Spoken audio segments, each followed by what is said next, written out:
আমাদের বর্তমান নেতা ডক্টর ইউনূস, উনি সব রাজনৈতিক নেতৃবৃন্দদেরকে ডেকেছেন একটা ইস্যুকে কেন্দ্র করে। তার মানে গোটা বাংলাদেশ এক হয়ে গিয়েছে। আমরা সবাই উদ্বেলিত হয়েছি, উচ্ছ্বসিত হয়েছি, ঠিক কিনা বলেন? রাজনৈতিক নেতাদেরকে ডেকেছেন উনি, আমরা এক হয়েছি। এরপরে ধর্মীয় অঙ্গনের যে লিডাররা, বিভিন্ন ধর্মের, শুধু মুসলিম না, সবাইকে ডেকেছেন, আমরা ঐক্যবদ্ধ হয়েছি। এটাকে বলে ন্যাশনাল ইউনিটি, জাতীয় ঐক্য। যে কোনো ধরনের কনস্পাইরেসি, ষড়যন্ত্র, আধিপত্যবাদ মোকাবেলায় জাতীয় ঐক্যের চেয়ে মোক্ষম হাতিয়ার আর নাই। আমাদের একটা প্রতিবেশী দেশ আছে, আমরা আমাদের দেশ নিয়ে যত ভাবি তারা তার চেয়ে বেশি ভাবে।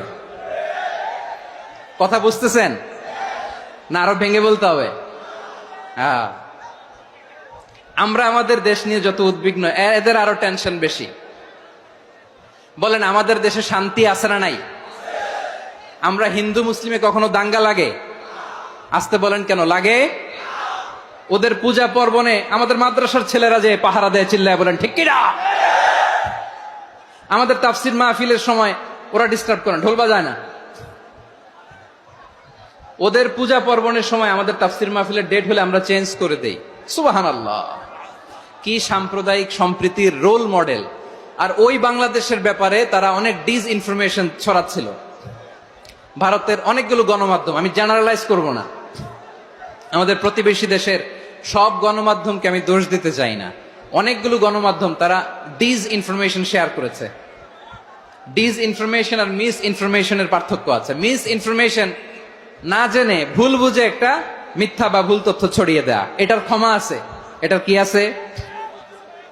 আর ডিসইনফরমেশন মানে ইচ্ছা করে, প্ল্যান করে, ম্যাপ করে, ছক এঁকে মিথ্যা, গুজব, রটনা সোশ্যাল মিডিয়ায় ছড়ানো, এটার ক্ষমা আছে? আওয়াজ করে বলেন, ক্ষমা আছে? ভারতের কিছু গণমাধ্যম তাই করেছে, আমরা ব্যথিত হয়েছি, আমাদের হৃদয়ে রক্তক্ষরণ হয়েছে।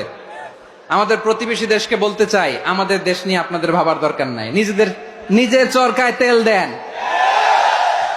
নিজের দেশ নিয়ে ভাবেন। গত মাসের ভয়েস অফ আমেরিকার রিপোর্ট, বাংলাদেশে সংখ্যালঘু জনগোষ্ঠী আগের চেয়ে বেশি নিরাপত্তা পাচ্ছে। Report voice of America, Muslim report নাকি? মুসলিম জরিপ, ভয়েস অফ আমেরিকা। কথা বোঝে নাই বোধহয়। ভয়েস অফ আমেরিকা কি আমাদের রিপোর্ট? না, ভয়েস অফ আমেরিকার জরিপ, বাংলাদেশের সংখ্যালঘু জনগোষ্ঠী আগের চেয়ে ভালো নিরাপত্তা পাচ্ছে।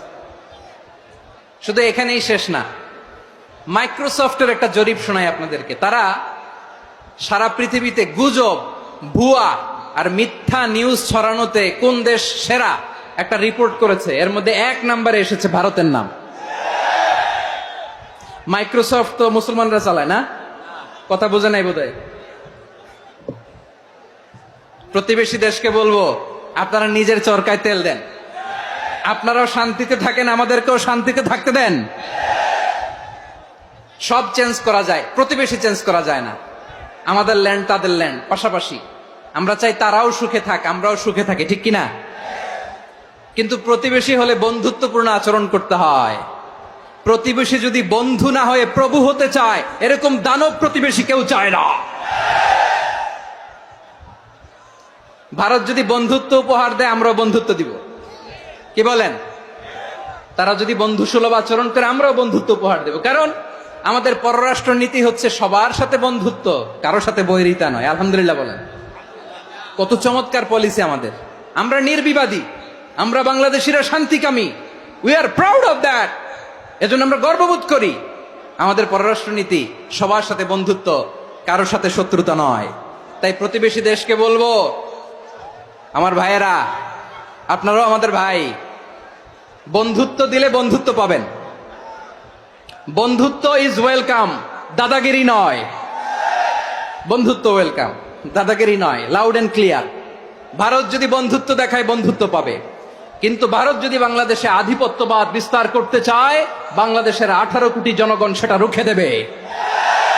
ভারত যদি গৌর গোবিন্দের ভূমিকায় নামতে চায়, দেশের 18 কোটি মুসলমান শাহজালালের ভূমিকায় নামবে।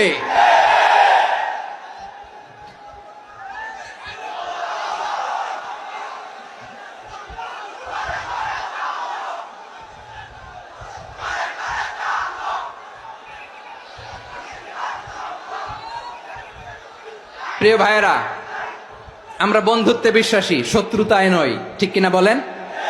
আল্লাহ আমাদেরকে বোঝার তৌফিক দান করুক।